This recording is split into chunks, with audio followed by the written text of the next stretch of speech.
Selamat siang semuanya, nama saya Melisa dengan NIM 20104172253. Kelas A1 Manajemen semester 4 dengan mata kuliah Manajemen Pemasaran 2. Dan dosen pengampu Bapak Adi Mursalim. Baik, pada kesempatan kali ini saya akan menjawab pertanyaan-pertanyaan yang ada di Simpel pada mata kuliah Manajemen Pemasaran 2. Untuk pertanyaan yang pertama, coba saudara sebutkan pembicara ketiga video di atas. Jawab, Dr. Teti Herawati, SP, MSI. Yang kedua, Dani Indra J. Dan yang ketiga, Deni Ahda Akbari. Soal nomor 2. Jelaskan apa-apa yang dijelaskan oleh ketiga pembicara di ketiga video di atas. Jawab, untuk Ibu Teti Herawati membahas tentang kebijakan dan strategi produk. Dalam pembahasannya menjelaskan pertama yaitu klasifikasi produk yang terdiri dari dua, yaitu klasifikasi produk pelanggan dan klasifikasi produk bisnis. Yang kedua yaitu lini produk dan bauran produk. Untuk lini produk yaitu terdiri dari serangkaian produk yang satu sama lain saling berkaitan. Dengan contoh, Toyota memiliki lini produk Toyota Camry dan Toyota Vios dan lain-lain. Sedangkan bauran produk yaitu keseluruhan kelompok produk yang ditawarkan oleh perusahaan, contohnya Toyota ada bengkel, asuransi, dan lain sebagainya. Alasan perusahaan menawarkan lini produk dan bauran produk yang beragam itu, yang pertama untuk meningkatkan pelayanan yang prima bagi pelanggan, yang kedua meningkatkan kepuasan pelanggan, dan yang ketiga mengurangi risiko. Dan keuntungan lain yang didapatkan perusahaan yaitu skala ekonomi, kesamaan kemasan, standarisasi, efisiensi dalam penjualan dan distribusi. Tingkat kepercayaan akan kualitas yang sederajat dan produk atau lini produk dapat dilakukan modifikasi. Penjelasan yang ketiga yaitu pengembangan produk baru. Ada 6 perbedaan dalam tingkat kembang harian produk. Yang pertama, produk baru, dan yang kedua, lini produk, dan yang ketiga, perluasan mini produk, dan yang keempat, perbaikan atau revisi terhadap produk sebelumnya, yang kelima, promosi isian kembali, dan yang terakhir atau yang keenam yaitu pengurangan biaya. Untuk pembahasan dari Bapak Dani Indra J, yaitu adalah strategi produk juga. Dalam pembahasannya ini yang pertama yaitu produk sebagai nilai, di mana konsumen akan memilih produk yang memberikan nilai tertinggi. Untuk memperoleh nilai dari produk, konsumen mengorbankan uang, tenaga, pikiran, dan waktu. Untuk pembahasan dari Bapak Dani yang kedua yaitu komponen-komponen pada merek. Pembahasan yang ketiga yaitu manajemen produk yang terdiri atas produk individu, lini produk, dan bauran produk. Pembahasan keempat yaitu merek, di mana nama, istilah, tanda, simbol, rancangan atau kombinasi dari hal-hal tersebut yang dimaksudkan untuk mengidentifikasi barang atau jasa dari seseorang atau sekelompok penjual dan untuk membedakan dari produk pesaing. Strategi dalam pemberian merek yang terdiri dari keputusan pemberian merek yaitu apakah akan menggunakan merek atau tanda merek. Yang kedua, keputusan sponsor merek. Yang ketiga, keputusan nama merek. Yang keempat, keputusan strategi merek. Keenam, keputusan penentuan ulang posisi merek. Dan untuk pembahasan selanjutnya itu strategi pemasaran berdasarkan kategori produk yang dimana terdiri dari daya tahan, golongan pembeli, dan modif pembelian. Untuk pembahasan yang selanjutnya yaitu strategi produk konsumen yang terdiri dari produk industri atau produk bisnis. Pembahasan selanjutnya yaitu strategi pemasaran dalam daur hidup produk, di mana perusahaan memerlukan strategi pemasaran yang berbeda-beda pada setiap tahap yang berbeda. Namun, strategi pemasaran apa yang digunakan masih tergantung pada posisi perusahaan dalam pasar, apakah sebagai pemimpin, penantang, pengikut, maupun spesialis. Pembahasan yang selanjutnya yaitu strategi pemasaran layanan, di mana pembahasan selanjutnya itu strategi pemasaran jasa, strategi diferensiasi jasa, dan untuk pembahasan yang terakhir yaitu dimensi-dimensi kualitas layanan. Untuk yang ketiga, pembahasan dari Bapak Deni Ahda Akbari yaitu sama tentang strategi produk juga, yang dimana pembahasannya yang pertama yaitu customer value, dimana dalam dunia marketing merupakan salah satu hal yang penting untuk menjalankan suatu bisnis guna menciptakan produk terbaik namun memuaskan para konsumen juga. Oleh karena itu, kita harus mengenal customer value dalam dunia marketing. Dan selain itu, penerapan konsep customer value yang baik juga akan memudahkan dalam menjalankan sebuah bisnis, mulai dari menentukan harga yang sesuai dengan manfaat yang produk layanan yang ditawarkan. Customer value juga merupakan manfaat yang diterima oleh pelanggan secara menyeluruh, baik itu tangible atau intangible.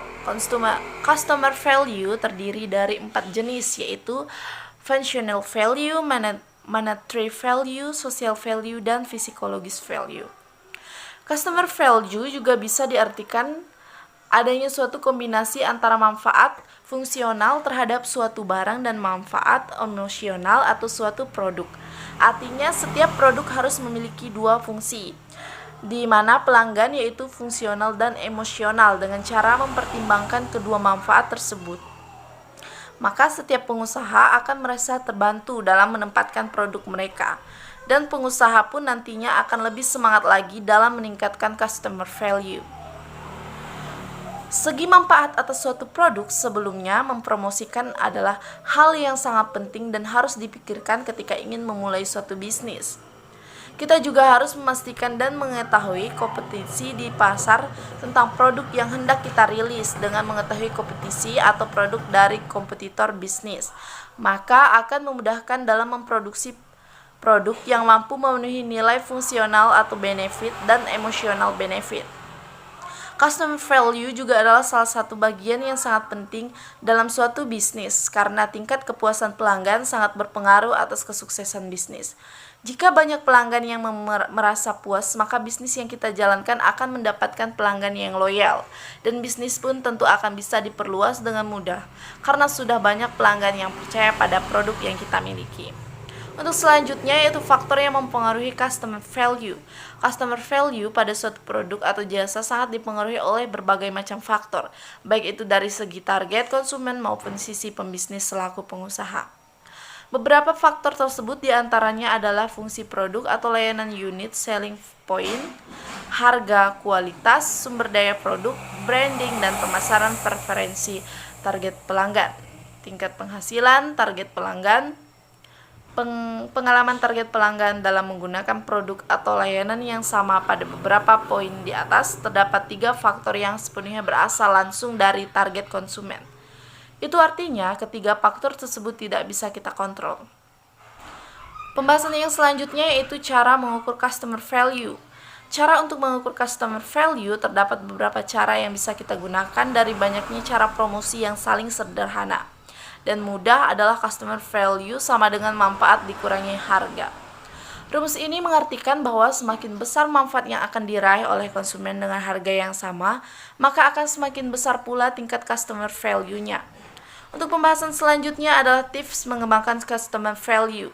Yang pertama adalah membantu target konsumen memahami value nilai produk yang kita tawarkan, dan tentunya konsumen pastikan produk tersebut diciptakan dengan seluruh sumber daya yang telah kita miliki. Yang kedua adalah berikan pelayanan terbaik. Tanpa adanya pelayanan yang berkualitas, tentu saja produk dan strategi pemasaran terbaik yang kita miliki tidak akan lengkap. Untuk itu, tunjukkan pada konsumen bahwa dengan harga yang sudah kita tawarkan, mereka bisa mendapatkan keuntungan yang maksimal.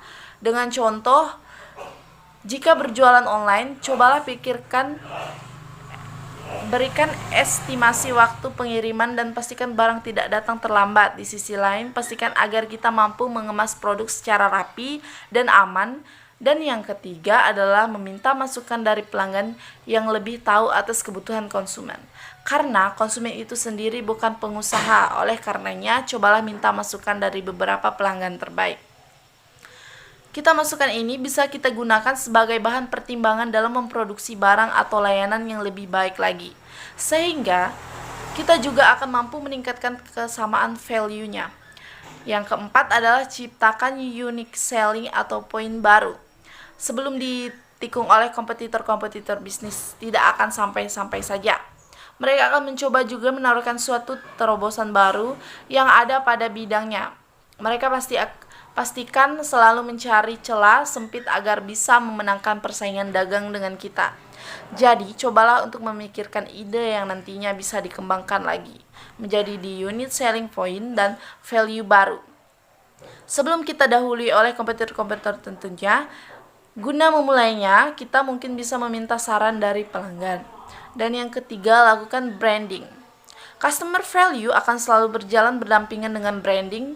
Dengan adanya brand yang kuat, maka pelanggan akan dengan senang hati menawarkan produk atau layanan pada orang di sekitarnya. Hal ini juga akan menciptakan persepsi konsumen atas brand yang sudah kita bangun. Untuk itu, cobalah untuk memulai melakukan branding dengan cara menciptakan suatu guideline tertentu. Sebagai patokannya, pastikan juga agar seluruh karyawan bisa menggunakan standar brand tersebut agar bisa menjadi nilai kompetisi sebuah brand yang kita bangun. Untuk kesimpulannya adalah dengan memahami dan mengenal customer value, kita bisa mendapatkan manfaat yang sesuai dengan kebutuhan konsumen dan harga yang sesuai. Dengan mengenal customer value juga akan lebih memudahkan kita dalam memenangkan hati konsumen, terlebih lagi di industri yang saat ini semakin ketat. Soal nomor 3, manfaat apa yang Anda peroleh dari ketiga video di atas? Jawabannya, manfaat yang saya dapatkan setelah menonton video tadi yaitu adalah di mana saya paham dan saya mengerti meskipun sedikit tentang bagaimana strategi pemasaran yang sesungguhnya atau bagaimana cara untuk memulai bisnis baru serta bagaimana cara supaya bisnis yang nantinya akan kita lakukan berjalan dengan lancar dan sukses. Soal nomor 4, cari materi tentang strategi produk dari berbagai sumber dan buat ringkasan dan ungkapkan hasil ringkasan dengan menggunakan kata-kata Anda sendiri dan kemudian video recording. Jawabannya, strategi adalah suatu sikap pendekatan dan pemikiran gagasan yang dilakukan oleh perusahaan untuk menyalurkan suatu produk yang dikenal dan dipasarkan dengan baik. Strategi produk adalah sebuah rencana yang matang dalam memasarkan suatu produk atau jasa yang dihasilkan untuk mencapai tujuan. Strategi produk adalah bagian penting dari pemasaran, desain, atau peran terkait produksi.